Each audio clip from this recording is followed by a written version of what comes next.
we're rolling. 3, 2, 1, Jane. Hello, hello, hello. Welcome, welcome, welcome to the Live, Perform, Compete. Good? Oh, you didn't say it there. I was going to. You can tell, you know. I haven't got water, I'm just going to risk it for a biscuit. Sure. Yeah. Let's go. Good? Yeah. Welcome to this week's episode of the Live, Perform, Compete podcast.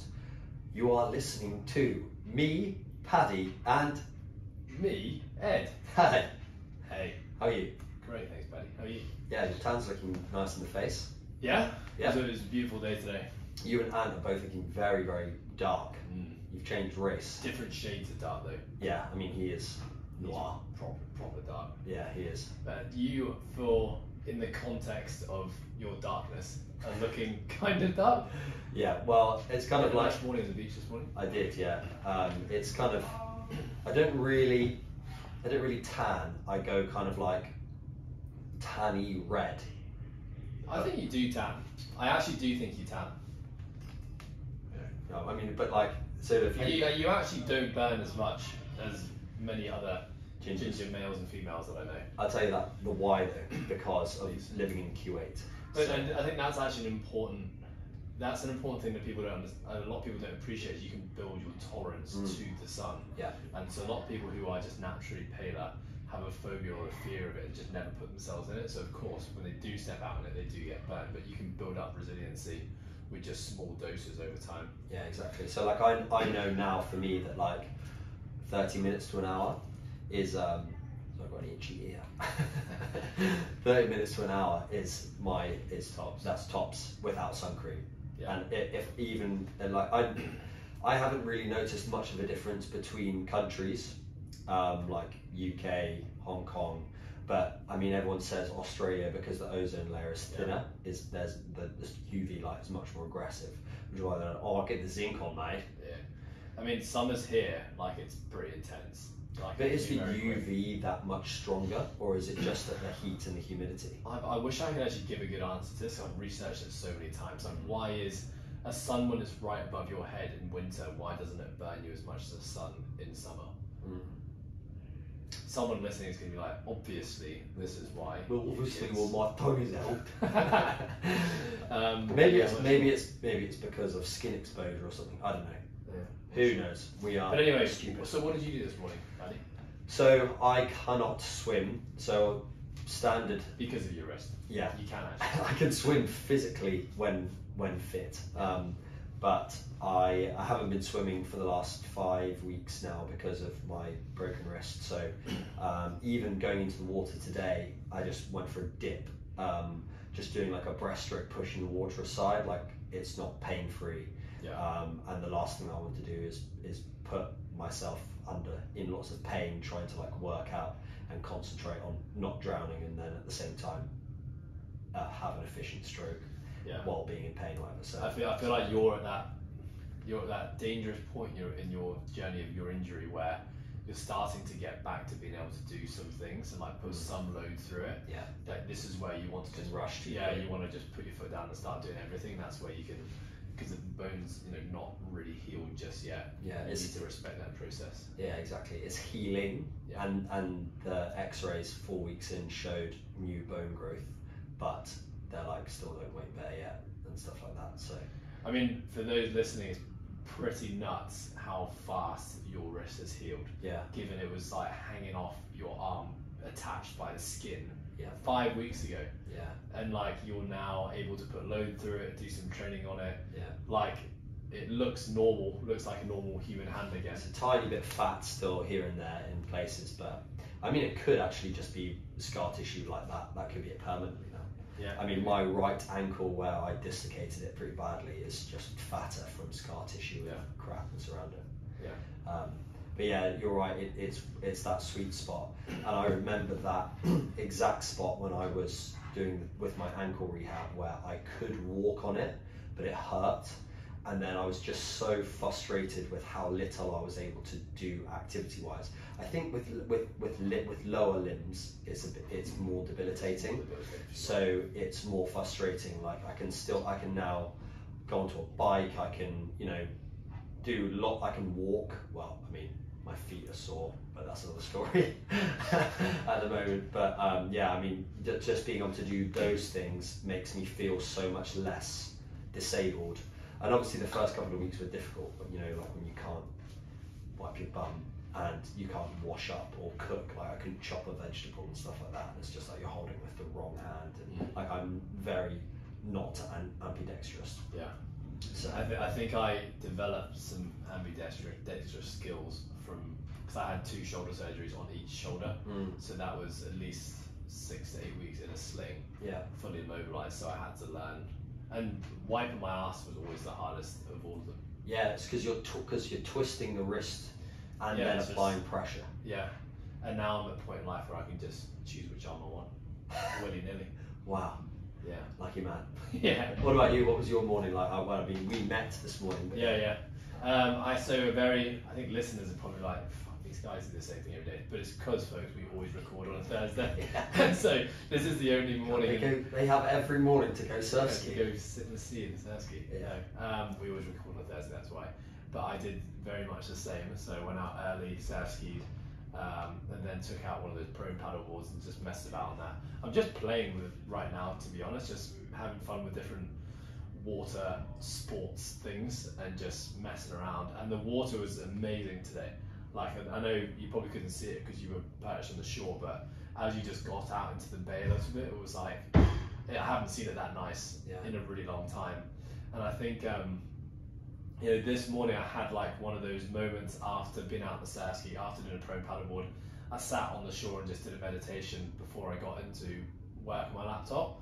And I sat with my feet just so this little kind of like these stairs that go into the water. I saw you. Yeah, and there was like loads of these little fish, like loads and loads of them. And when I put my feet in, they all came swarming around me, and I just sat and like stared at these fish, maybe for 15 minutes, just being like, this is so cool. So that's what you were in that position. I was like, that's a strange posture to be doing meditation, so like looking down on your knees. But I didn't think you were looking at the water. There was so many fish, and it was really interesting. Like they're obviously like juvenile fish, so really small. And it was obvious they were sitting under the pier because it was protected for them. A lot of fish hide in the shade because the predatory fish can't see them. But what would happen every now and then is the school of fish would swarm in towards me real fast for like protection, and a predatory fish would come underneath, and you'd see it just like, it wasn't that big, probably like the size of my hand, but compared to these small ones, it would just like swoop up and try and take out some of the school and then just dash down again. Yeah. And I was just sat watching it, and I don't know, it's just one of those moments in nature. There was like one of those massive storks, those like fishing birds, like just to my right, and I was just sat there like, this is fucking cool. Ed Attenborough. Yeah, I mean, I love nature anyway, Yeah, and I love watching nature documentaries, and I love just learning about animals and creatures and stuff. Yeah. And I kind of just had one of those moments this morning, being like, this is really cool. The weather's amazing, like there's fish here, and it's just like I'm in nature. I've just been for a swim in the sea, and I'm like, what an amazing way to start your day. Yeah, I mean, I very much appreciated it this morning, having not been able to do it for like the last 5 weeks. Well, I mean, I could have done what I did this morning, but I didn't because I couldn't swim, and I had more physio appointments and doctor's appointments and x-rays that I had to do every Thursday, and it's really the freest day of my week that I can actually get out and go and do those things. So it was nice this morning not to have any of those commitments and to just go down to the water like 8 o'clock, enjoy a bit of early sun, go for a little dip, read my book. Chill. I'm actually really happy to see you there, knowing that this is, I know you love doing it, you haven't been able to do it, and it's broken up your routine, so it was good to actually see you back out like on the beach early morning. Yeah. Because it's so easy to just churn through. Well, I mean, we work hard here, like and obviously because we love it, but it's so easy to fall into the trap of just going through the motions in work and not kind of taking a step back and being like, right, am I doing enough decompression myself? And I'm conscious of going away at Christmas and making sure my bank account's looking relatively healthy, so I'm saying yes to a couple of extra PT sessions here and there when they're available for people that want them. But then also need to make sure that I'm not burning out like I mean, I haven't burnt out, but I've gotten close. I think you have been through small part. I think we talked about the podcast in one of the previous episodes. I think in your early stages of arriving here. And it's really normal, right? We've actually got 3 new coaches with us right now. We've got 2 apprentices just started.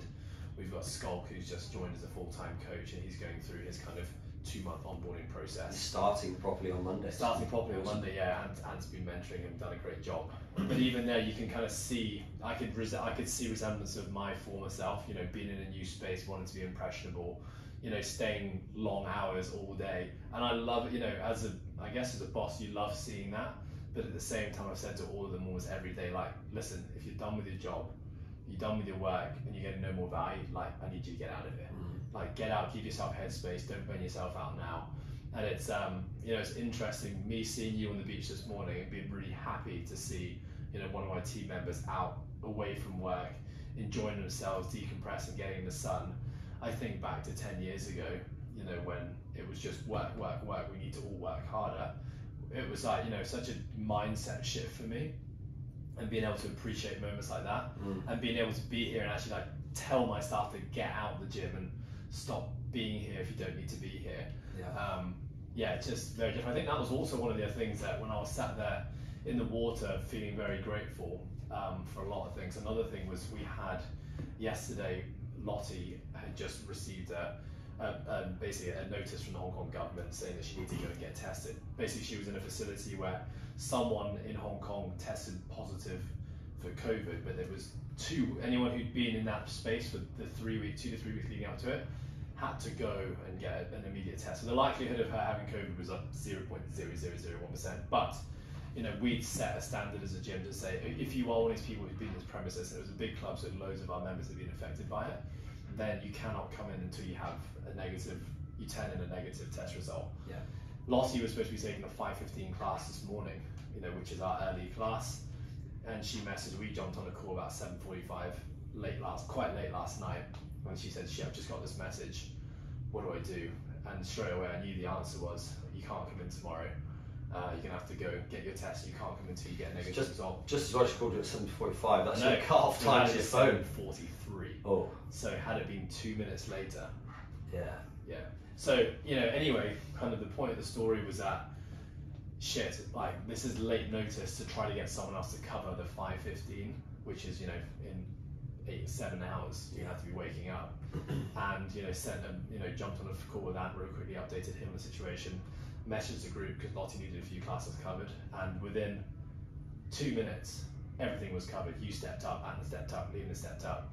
And that was another thing I was really grateful for, is like, it's so cool that we have a team environment where people want to work for each other and cover each other. And it's not a drag having to ask someone to cover something anymore. I think it just goes back to the importance of balance. And, you know, for all of us to feel like, because you know what it's like when you're burnt out and you overcooked yourself, the last thing you want to do is step up and cover someone's 5:15 shift. Yeah. But I think again, it just rings true to the importance of, you know, doing things sustainably. If you can do something in a sustainable fashion, you can do it for a really, really long time. And that's really what our goal is. Our objective is to, how can we be the best coaches? How can we elevate ourselves in our careers all the time, be growing, all that stuff, but do it in a sustainable manner that doesn't lead us to being burnt out, to have to take breaks, to question this career, to maybe look for other jobs and all that kind of stuff. So yeah, I think like nice segue to go on to is basically what we want to talk about today, which is about Movember and November being the month for men's health, particularly men's mental health. But kind of going off on that segue that we just talked about, of kind of understanding and recognizing when you feel like you are, you know, you're maybe not yourself fully, or you're not fully present, or feeling a little bit beaten up with whether it's your training or your relationship or relationships or your work life, building that. I mean, we talk about this a lot, but like having that awareness of your self-awareness and those small check-ins, whether it's like something physical that, you know, like I've got a client that gets dry hands when he gets stressed. Yeah, I get that as well. And for me, I've noticed recently getting dandruff when I get stressed. Yeah, it's just interesting. The body manifests itself in so many different ways. It shows stress in so many different ways. Yeah, no two people are the same, really. Yeah, and I think that I put a post up about this weeks ago, and it was talking about treating your mental health like your physical health, and I think that rings so true. And obviously there's so many subsets of mental health, and there's so many mental health issues out there that can be significantly more severe than you just feeling a little bit down one day. Like paranoid schizophrenia is not necessarily going to be cured by you just doing a meditation. Oh, don't feel like I'm the Joker anymore. So that's not what we're trying to say, but it's more like the way that the more that I've viewed it as my physical health and my mental health are combined, the more it feels manageable, and you are controlling the controllables, which is all that you can ever do in life. That's just something I wanted to start a conversation with. Basically. Yeah, it's funny because I think even like 3-4 years ago, maybe not even that long ago, if you just asked me to talk about mental health, it's almost like it's a very taboo subject, isn't it? It's like it's reserved for those who have mental disorders. I think is how most of the world would probably view the concept of mental health. Or someone starts talking about mental health again, it's like, oh, not another mental health sob story. But at the end of the day, like, I couldn't give you a definition of mental health, but it's essentially the health of your brain. And your brain is working 24 hours a day, processing and doing a lot of things all the time. That what can we do to do some good practices to maintain a healthy brain? In the same way that when we think about physical health, like you said, okay, when we think about what do we do for our physical health, a lot of people just think we train, we exercise. We do a lot of other things for our physical health as well. We make food choices, we sleep better. We make choices on sleep, stress management, maybe that falls more into mental health. But we do lots of things to give our physical body the chance to be the best version of itself. But what about the mental side of things? And it's no different really, it's just a different form of training that's probably a little less explored and a little less talked about, and only now we start to find strategies and ways and start to understand it, because it's a really complex, the brain's a very complex thing. Emotions and feelings are very, very complex things as well. And I think it's the way the society has been for many, many years, really up until now, is that a lot of the things that go up in our heads shouldn't be talked about, or we shouldn't talk about it, or especially for men, which is what Movember's about. There's a big stigma and stereotype around men not expressing feelings and being tough and putting on this strong exterior, and leave the feelings and the soft stuff for the females, and that's really the way that society's always been. And so I just think we're just in a very big transitional phase right now, where we're talking about it more. People are starting to understand the concept. It's less taboo. There's more material and education and content that anyone can access for free everywhere now. But I think it's becoming more of a thing.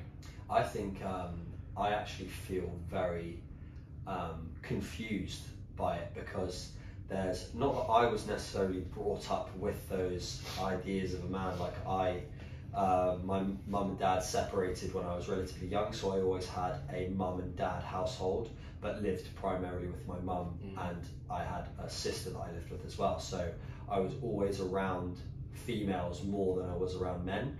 When I was in primary school, I was that guy who was on the boy who was on the girls' table, and always never struggled to make friendships with girls.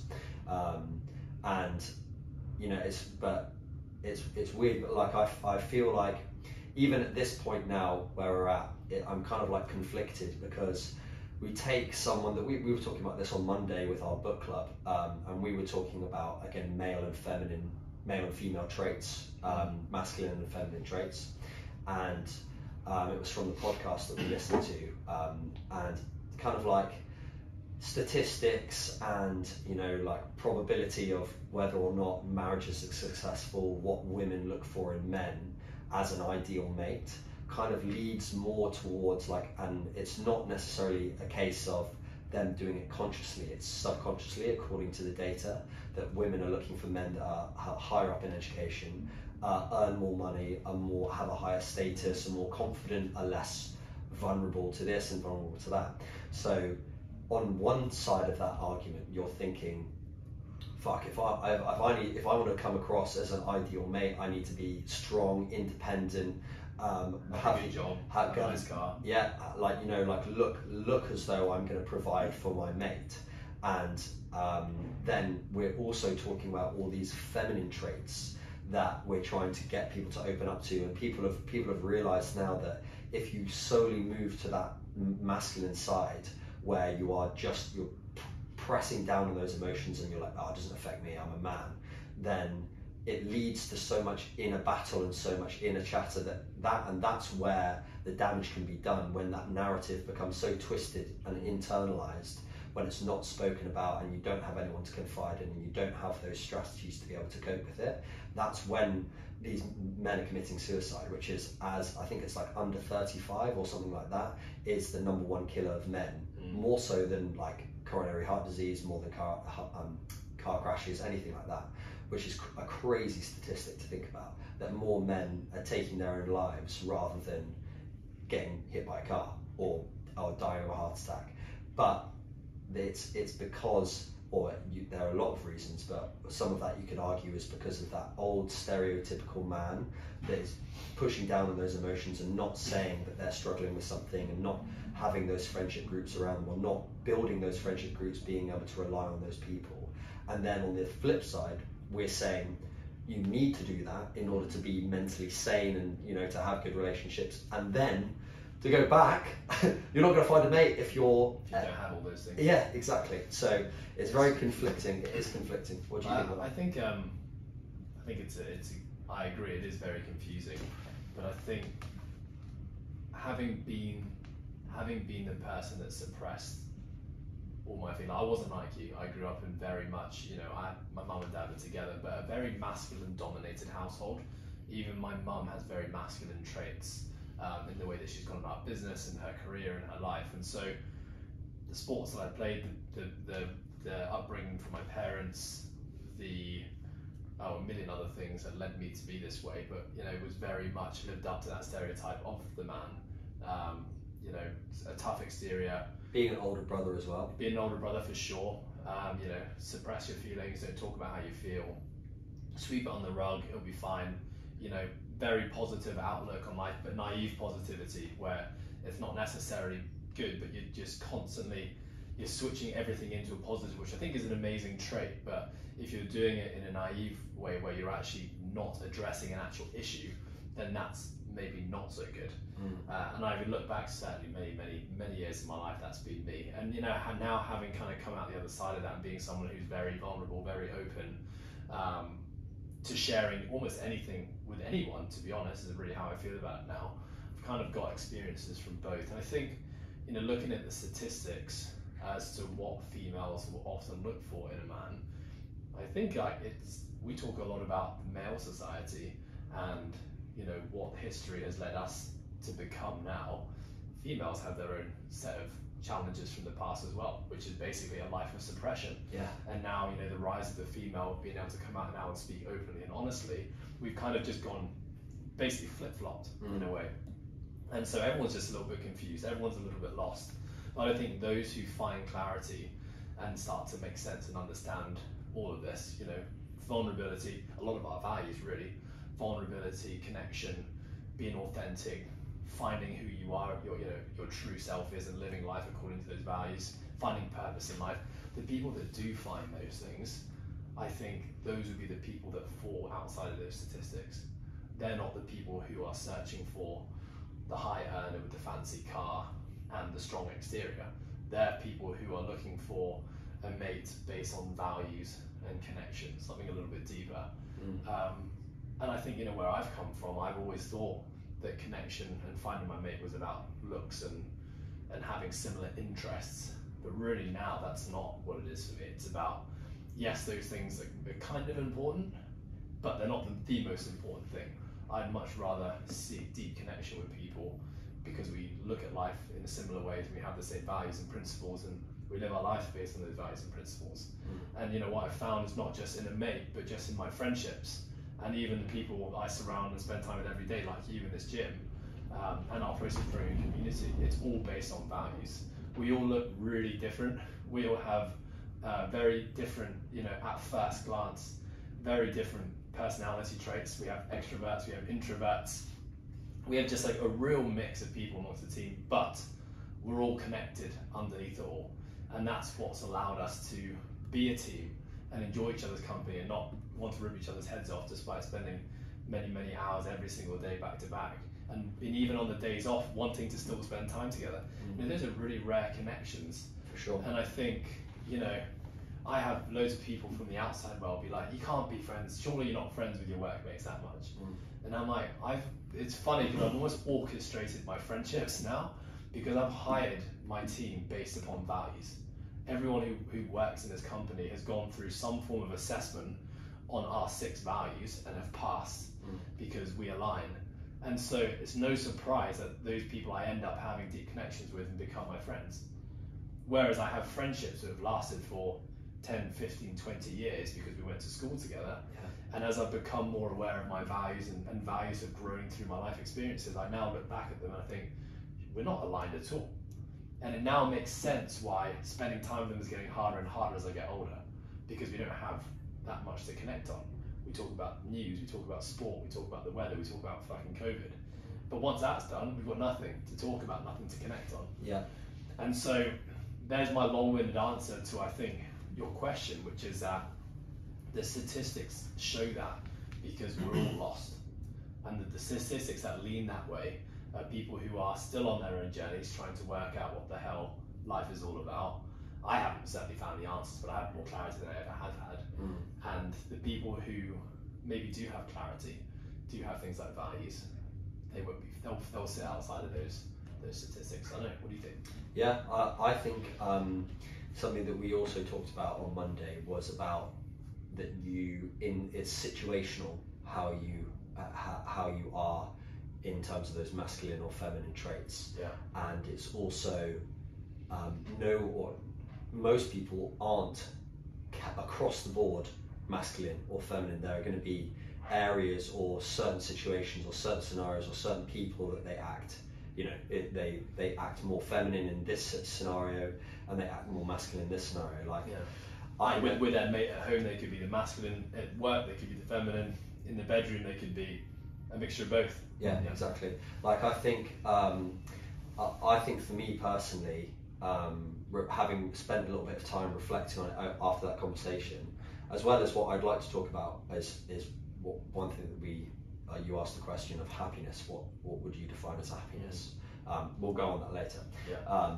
But about masculine and feminine traits, I feel like in kind of like the initial meeting of me, you would assume me to be masculine across the board, like exterior very confident, outspoken, like looks like nothing phases me, kind of from that perspective. It has a real interest in masculine male things. Yeah. Like rugby, combat sports, lifting weights. Yeah.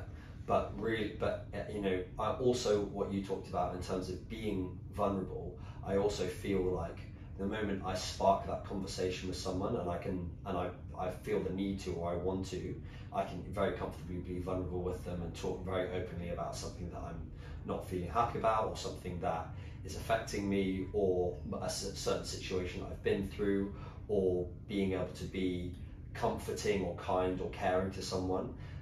So those two situations, or just from face value and then understanding me as a personality, are two kind of very different people. Yeah. So I think it's like it's not that one person is going to be fully, you're either in one court or you're in the other. It's about who you're around, the environment that you're in, what you're going through in that particular time. Like, say for example, someone's dealing with a lot of stress and dealing with a lot of anger, they could be moving much more towards those masculine traits, and they're closed off and whatever, versus someone who is very comfortable and relaxed in their life. They might be more feminine and more open to helping others and all those kind of things. Yeah. You agree? Yeah, I completely agree. I've actually, before I come back at you with a question about you, what did you want to talk about with regards to that question I asked on Monday? Happiness, yeah. I just feel like, we haven't had a conversation about it since, but I've been thinking about it, and me and Am went for breakfast this morning and we were talking about it as well. And so I think maybe some context, we were doing our book club, which is basically, as a team, we either listen to a podcast or read a book, and we basically have like a 30-minute conversation as a team. And our team is big right now, so we've got a lot of people in the room, and not everyone speaks, and there isn't pressure on everyone to speak. But the way the conversation was going, there was a conversation in this podcast that we listened to, which was about happiness. And so I posed a question to the group and said, you know, how do you live a happy life? What is happiness to you? So go. What have you been thinking since? So it's interesting because everyone had very, very different answers about, and some of it was superficial, some of it I felt, without slating anyone, was buzzwords. Yeah, a lot of very lost answers, I think. Yeah, and for me, this also sounds like a vague answer, but it's fun. It's me having fun, and the people around me having fun is what I determine as me being happy, because I've been happy in so many different environments with so many different people, and it's when, you know, we're laughing, joking around, I'm feeling comfortable and confident in whatever I'm doing and in that situation, or right now in that short term as well as long term, and then the people that are around me are feeling the same, they're enjoying what they're doing. When I'm not happy is when people are providing, you know, negative, like bitchiness, or they're saying this, or I don't want to do that, or they're being negative about whatever it is. That's when that energy pulls away from my energy. Like I talk about just having like bad vibes around people, and you know, you can come into an environment or come into a workplace on top of the world, and then someone, or you just see someone that is that kind of negative person, and you like, your bubble is burst. So for me, happiness, and I honestly feel like I could be in so many different environments. Obviously, this is the environment that I want to be in. Like, I want to be in fitness. That's what I really do love doing. Love helping others within that medium. But there'd be so many other areas within life that I could be happy doing a completely different career around completely different people in a completely different country, place, whatever it is. And as long as I was happy, having fun, and the people around me were having fun, that's what I deem as happiness to me. Now, it's funny because that isn't necessarily what some of the other people were talking about in terms of purpose and living an authentic life, which is what you were talking about, which definitely resonates with me. And I guess the reason why I'm feeling happy now is because I am pretty close to that authentic self that I'm at, where, you know, I'm training a lot, I'm getting out in nature, I'm eating good food, I'm like have a good social life, all of those things is kind of, and me being vulnerable and open, talking about my feelings, being relatively feminine in that sense, and saying, oh, I'm struggling with this, or telling people that I love them and all that sort of stuff. That's me. Or telling me you hate me. When did I say that? You just sent me a meme today.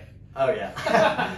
No, well, I just so you guys know, there was a meme that said tag someone you hate, and Paddy sent it to me, but he has this funny thing where he tells me he hates me every now and then. And then I kiss you on the shoulder. Yeah. Yeah.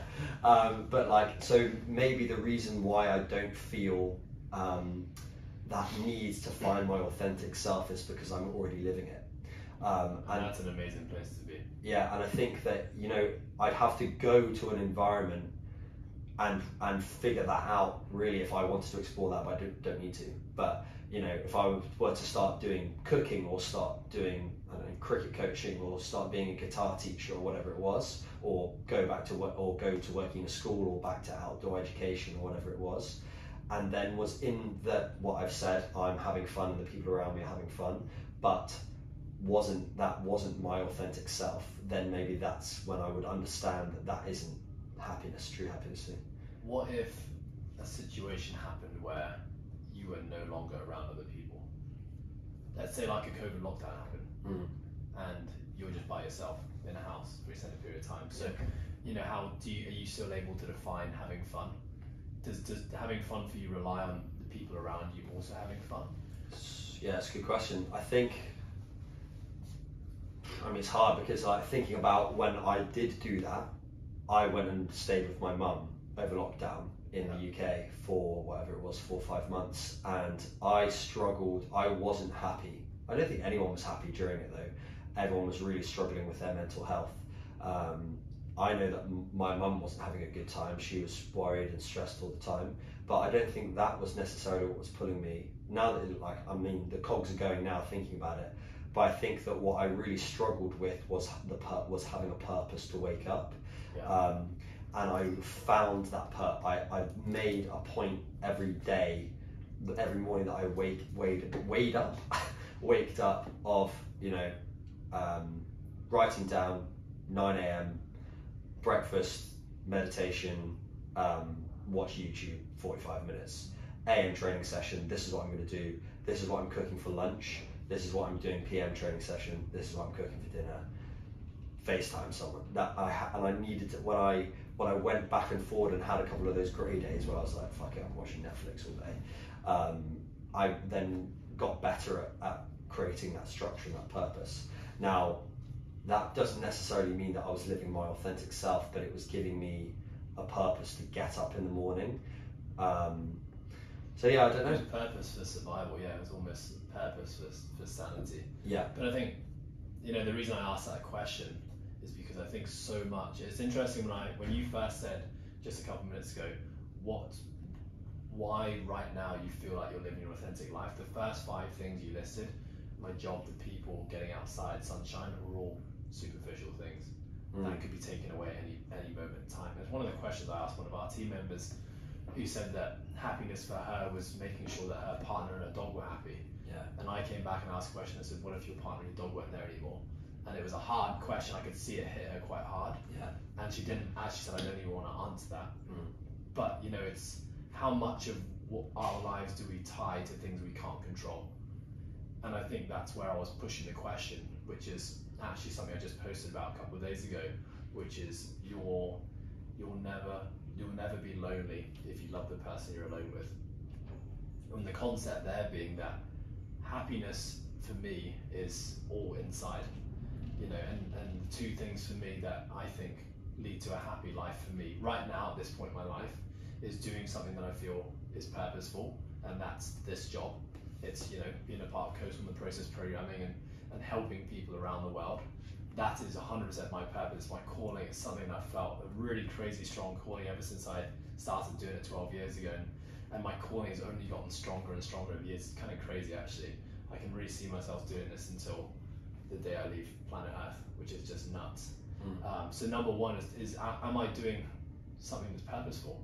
Now a lot of people listening be like, fuck, I don't do something that's purposeful, and I think it's true. Like most people in the world end up just saying yes to a job because it pays the bills, but they're not happy, they're not fulfilled, and they're too scared, to be honest, to make the change in their life to actually go out and do the thing that they know they want to do. And that is very scary. It is super scary.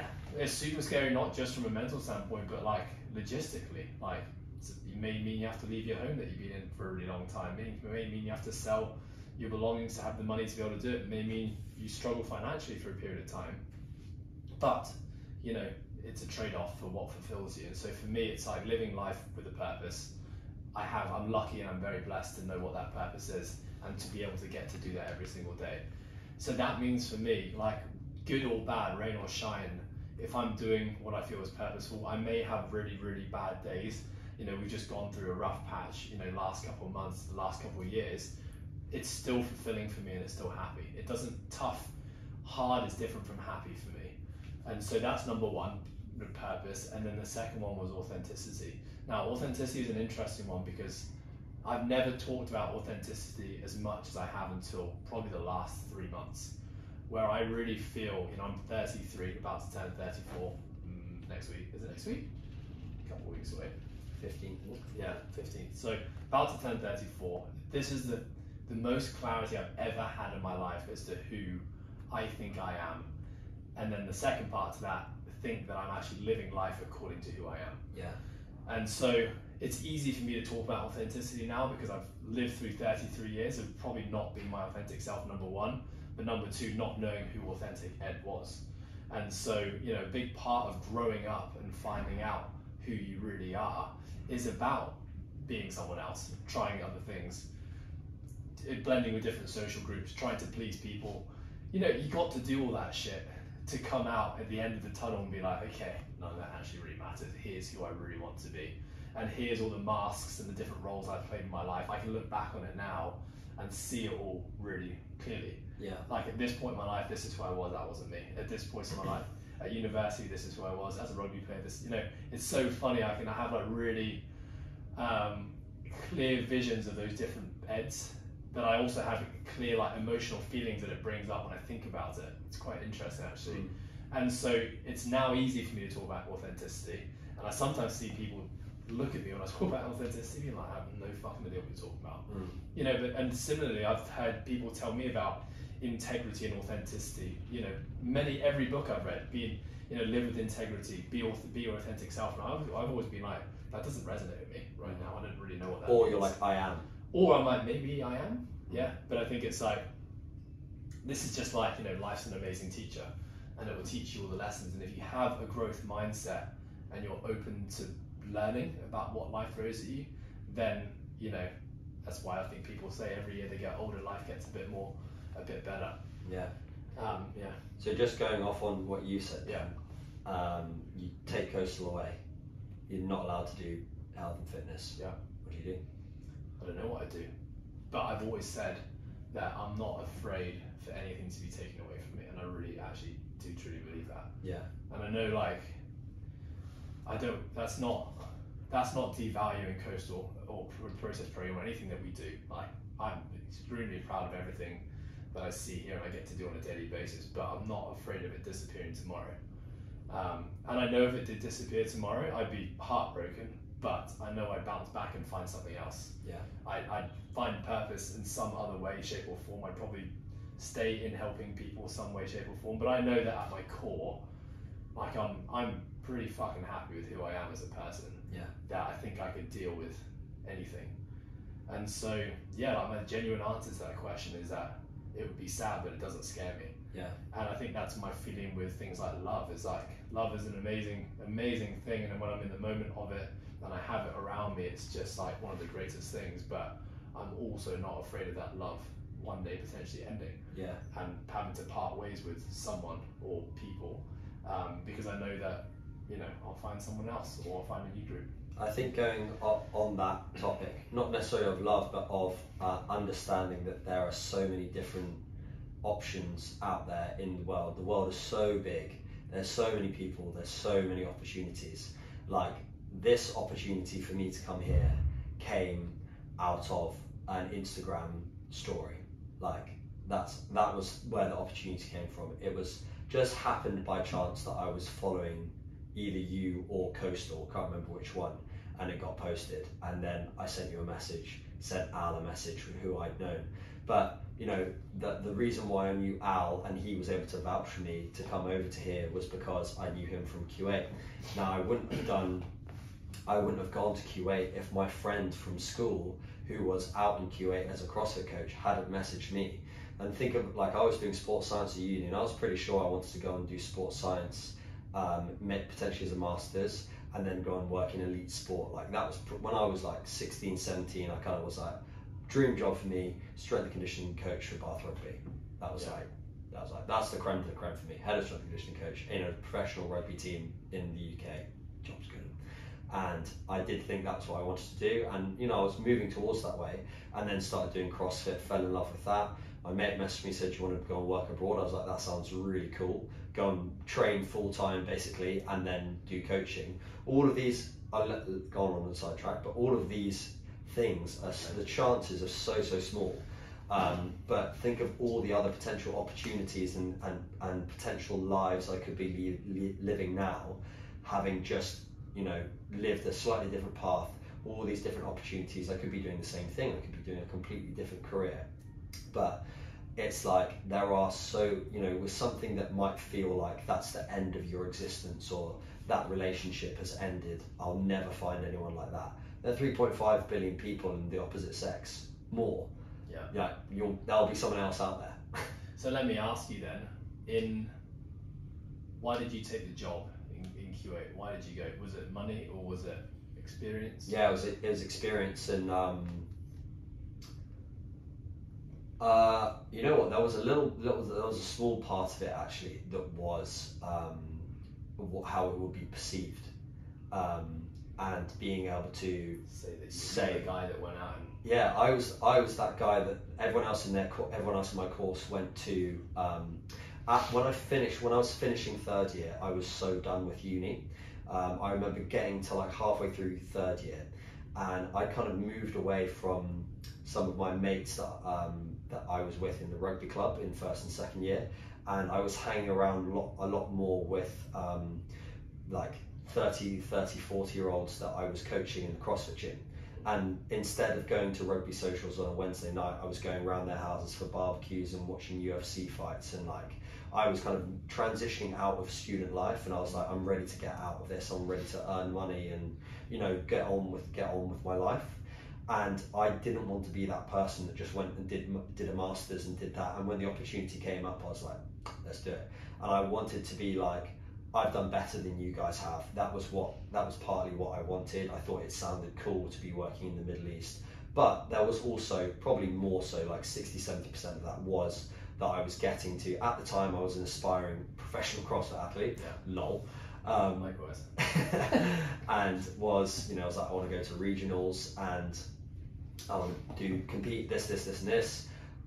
Coaching in the Middle East at the time was like, and had many offers that you could have done a similar thing. And it's like, it was like the perfect situation. Like there was fuck all social life. Like there was no one going out drinking. It was a dry country. You were working. I was working like 4 hours a day, maybe 5 hours if it was a heavy day. And I was coaching 2 sessions.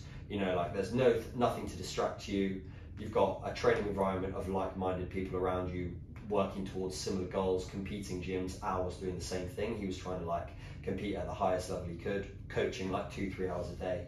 So it was partly to do something that I enjoyed doing, which is coaching, to kind of pursue my athletic careers. But then also some of that was to say that I had done that. And honestly, there was a small part of me as well that was, when I came out here, I was like, how cool would it be to say that I'd gone to Hong Kong? And now that I've done that, not that the novelty is worn off, but that's not why I'm here now. And you know, it may have been a potential yes to why I did it, but now the reason why I am staying here and not moving away is because of how much I'm enjoying coaching, how much I'm learning as a coach, how much I'm growing as a person, loving the people that I'm around, loving the people that I'm coaching, the progression that I'm making with my clients, all of these things, the Hong Kong, the place that it's in, like all of those things combined make like I grow my roots stronger and stronger to Hong Kong. And none of that is for the social media presence to say, oh, look what I'm doing on a Friday night while you're stuck in soggy Leicester or whatever it is. I'm doing this and this in Hong Kong. That's not my drivers now. My drivers, like, it's kind of having not necessarily come here for the wrong reasons, but there were some reasons there that were adding to that weren't that strong, that weren't that meaningful. I've now been able to find the authenticity and the drive behind why I actually want to do it. Yeah, it's like so much of what drove you to start coaching and go to Q8 was like the bright shiny object, and you owning that bright shiny object, but also showing everyone else your bright shiny object and how that would make them feel. Yeah. But you know, where you've come full circle now is that it's less about the bright shiny object, maybe still a little bit, but you know, it's more about the internal growth of you as a person and the relationships and the connections you made. And I think, you know, that's like a perfect way to summarize what we've been talking about, which is we get so fixated on the outcome or the bright shiny object or materialism, whatever it is. We've all been through phases in our life where we become very attached to that because we think that brings, you know, attraction to a mate. It gives us status, it gives us inclusion in certain social groups, but at the end of the day, none of that shit really matters. And the most important thing is that you're feeling growth on the inside, you're feeling happiness on the inside, whatever that means. We all may have our own definitions of it. We're feeling purpose on the inside, and I think, you know, that's the natural evolution, I hope, of the human being, is that as we move through life, we get more clarity on the things that really matter and the things that don't.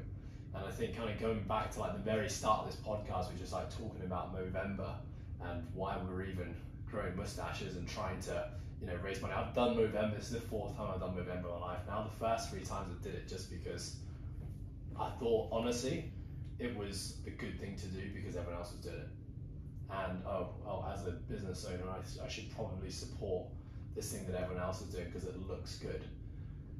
And like now I look back on it, I'm like, that's interesting that was my driver then, because it was more about external validation, doing the right thing to please others. This year I feel, and I've talked about this a little bit in some of my posts, I actually feel purpose in trying to grow a really shitty mustache. And like the purpose is that I've been through many years myself of this mental battle and trying to understand myself, which let's call it mental health.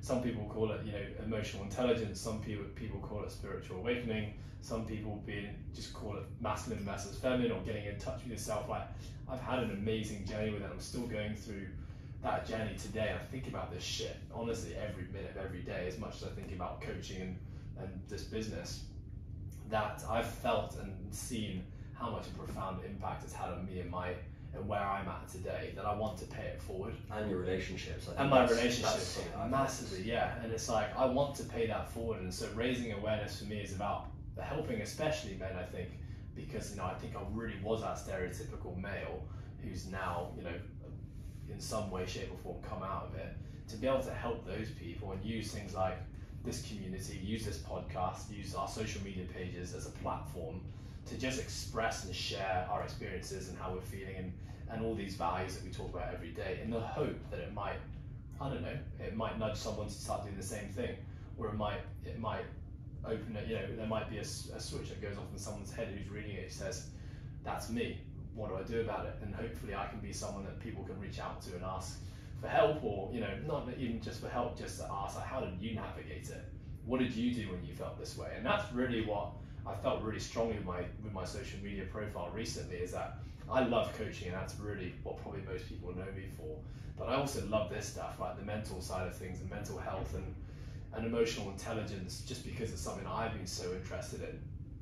And using my platform as a means of connecting with people in the fitness space, who are probably the most people I would assume that follow me, connecting those people in the fitness space to say, like, because a lot of people think that mental health and vulnerability it's a bit of a hippie thing, really. And it's like, you have to follow, it's probably a female influencer that you have to follow, who's going to be putting out educational posts on, how to connect with your inner self. And I'm saying, like, you can still love fitness, you can still love training, you can still be all the things that you want to be as a male, but like, let's also talk about this stuff. And don't be afraid to talk about it. And actually, like, it's kind of cool to talk about it.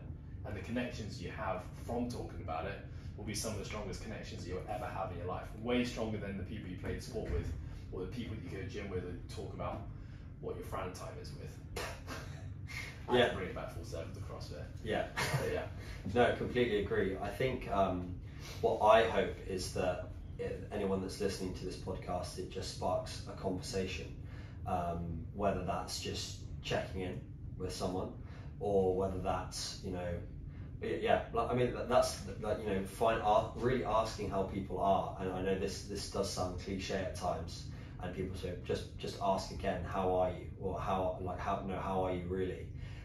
But I think it's putting yourself in an environment where someone is able to share comfortably with you, rather than it just being like, when you walk past someone on the stairwell and you're like, you're right, yeah, good. You're not going to be like, I'm actually struggling quite a lot. Like, no one's going to answer that question and be like, no, I'm actually having a really tough time right now. Yeah. But I think, like you said, this amazing platform that we have in being able to help people, and we have an amazing community around us. Yeah. Especially like in our vicinity, that are around us of coaches that I'm thinking of now. And I hope that it gets people to open up more into how they are really doing, because one of the things that I talked about in the media post that I was referring to was having meaningful relationships and having meaningful conversations with people. And you can really understand yourself better when you just speak about something. And we talk about this a lot, which is something that in the last 6 months I've been trying to get better at, is just being a sounding board for someone. And that's very difficult for me as a very opinionated person, like to jump in and give my opinion.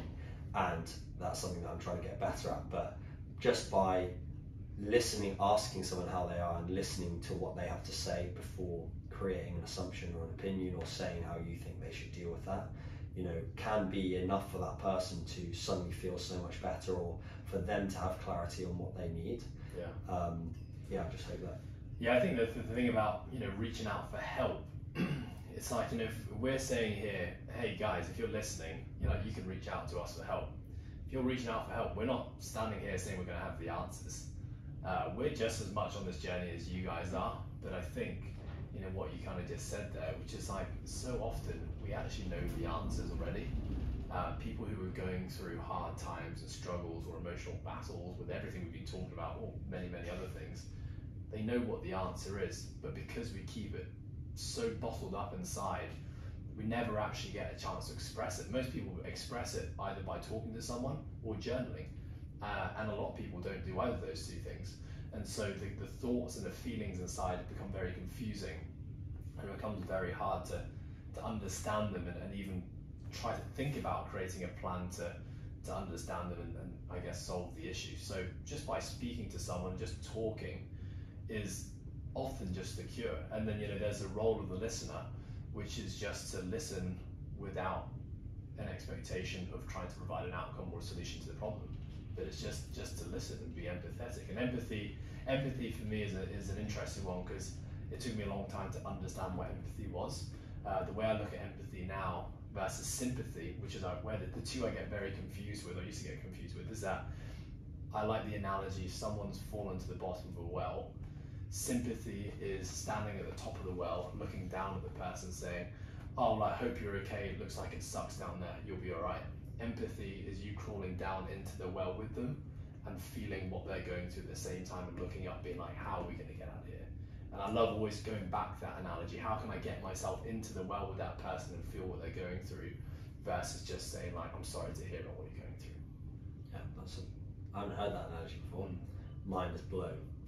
Well, let's quickly go off on kind of like top tips you would have for mental health. If someone feels like they're struggling with their mental health, anyone that's listening here, and you know, they feel like they're going through a tough time, or having listened to this conversation, they're like, actually maybe I'm not as comfortable in where I am or my purpose in life or whatever, what would you have any like top things that you use, and maybe not necessarily a checklist, but some things that you would think about? I think I could actually probably nail the top three now. I think number one is, don't be afraid to spend time with yourself. I think don't make yourself busy because you have nothing to do, because often you'll find clarity in your thoughts when it's just you and you. And so often when we have an empty 10 minutes or an hour, we just click on Netflix, or we scroll on Instagram, or we watch YouTube. It doesn't give you time to actually process your thoughts. So I think carving out time in your day to just be with your thoughts, number one. Number two, speak to someone or journal. I think those are two really, really powerful ways to get thoughts out of your head and into something visual that you can read over and over again, and over time start to make sense of. So I think journaling, just speaking openly to someone without fear of judgment. You have to know who that person is. Maybe it's a family member, maybe it's a friend, maybe it's a helpline, maybe it's a psychologist, it's a psychiatrist who's completely, there's no relationship there whatsoever, just someone who can just listen without judgment. And I think the third one is like, educate yourself. Reading for me has been an amazing tool for me to start to understand, reading and podcasts I'd say, to start to understand all these things that be going on in my head and me that I haven't been able to understand in the past. And actually I've just kind of drafted up a post I was going to share in the next day or so, which is that reading and podcasts is an amazing tool to help create awareness and understanding as to all the stuff we're talking about. But you need to then go away and practice and experience what those things are. So if you read about vulnerability and the importance of vulnerability, stop there and go and practice vulnerability. Practice it in your friends, practice it in your workplace, practice it with your family. Build experiences, because without the experiences, theory and text doesn't mean shit. We need something to tie to ourselves if it's going to be something that's actually going to become a tool for us in the future.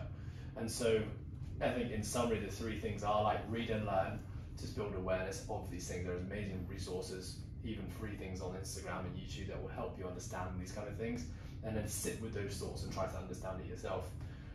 Speak to people or journal, just write thoughts down. Don't have to have an outcome when you do this. Just whatever's in your head, just put it down or just say it. Don't worry about judgment. Don't worry about thinking, oh shit, this sounds pathetic or soppy or lame. Just write it. It's only for you anyway. And then, yeah, the third one is make sure you're not just filling up your time with busyness, because the busy brain can't think clearly. And so create space and freedom in your day to be able to just be. And don't expect the answers to come to you in those moments, but the more time you can carve out just quietness and stillness for yourself, the answers will become more clear faster. Yeah, I think you nailed that. I think the only thing that I think you're probably addressing more deep issues or like trying to find your purpose and understanding yourself in as deep a way as you can. I think then maybe looking at that from a more superficial place, if you're having a bad day, for example, then obviously these are good strategies to have, but also going back to what we talked about at the start of treating your mental health like your physical health. You know, if you're having a day where you are feeling a little bit under the weather, then that could be from so many physical factors, not necessarily something that might be going on in your head. So like the lifestyle guidelines that we always talk about is making sure that you're sleeping enough, eating the right good quality nutrition, hydrating, as well as those things you talk about where you're you know, building that emotional intelligence, you're trying to find meaningful connections with people. Yeah, that's what I would add to it. Nice. It's been fun. This has been great. Thanks very much, Ed. Thank you, Patrick. Thanks for listening. Nice. Very clammy.